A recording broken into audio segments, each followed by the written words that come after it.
யோசுவா அமைதியாக நின்று பெரிய மக்களின் கூட்டத்தை பார்த்துக் கொண்டிருந்தான். அவர்களின் பெரிய தலைவர் மோசே இனி அவர்களுடன் இல்லை. இப்போது அவர்களை வழிநடத்த வேண்டியது யோசுவாதான். அவன் மனதில் பயம் வந்தது. நான் உண்மையாக இதை செய்ய முடியுமா என்று அவன் எண்ணினான். அந்த நேரத்தில் ஒரு மென்மையான ஒளி அவனைச் சூழ்ந்தது. அது அமைதியாகவும் பாதுகாப்பாகவும் இருந்தது. அப்போது தேவன் அவனிடம் மெதுவாக பேசினார், பயப்படாதே. உன் வாழ்க்கை முழுவதும் யாரும் உன்னுக்கு எதிராக நிலைக்க முடியாது.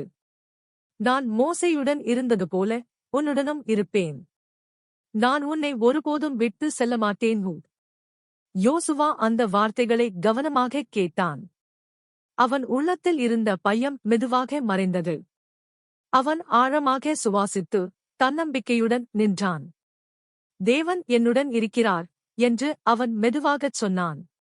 அவன் முகத்தில் ஒரு துணிச்சலான சிரிப்பு தோன்றியது. அடுத்த நாள் யோசுவா முன் நடந்தான். மக்கள் அவனைப் பின்தொடர்ந்தார்கள். அவர்கள் பாலைவனத்தை கடந்து சென்றார்கள். பாதை நீண்டதாக இருந்தாலும் தேவனுடைய வாக்குறுதியை நினைத்ததால் யோசுவாவின் மனம் உறுதியாயிருந்தது. சில நாட்களுக்குப் பிறகு அவர்கள் ஒரு பெரிய நகரத்தை அடைந்தார்கள். உயரமான பலமான சுவர்கள் அவர்களின் வழியை மறைத்தன. அது கடக்க முடியாதது போல தோன்றியது. மக்கள் பயந்தார்கள். யோசுவாவும் ஒரு நிமிடம் தயங்கினான். அப்போது அவன் கண்களை மூடி தேவனின் வார்த்தைகளை நினைத்தான். நான் உன்னை விட்டு போக மாட்டேன். அவன் கண்களைத் திறந்து துணிவுடன் சொன்னான், தேவன் நம்மோடு இருக்கிறார்.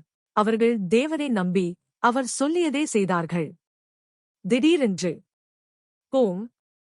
அந்த பெரிய சுவர்கள் இடிந்து விழுந்தன.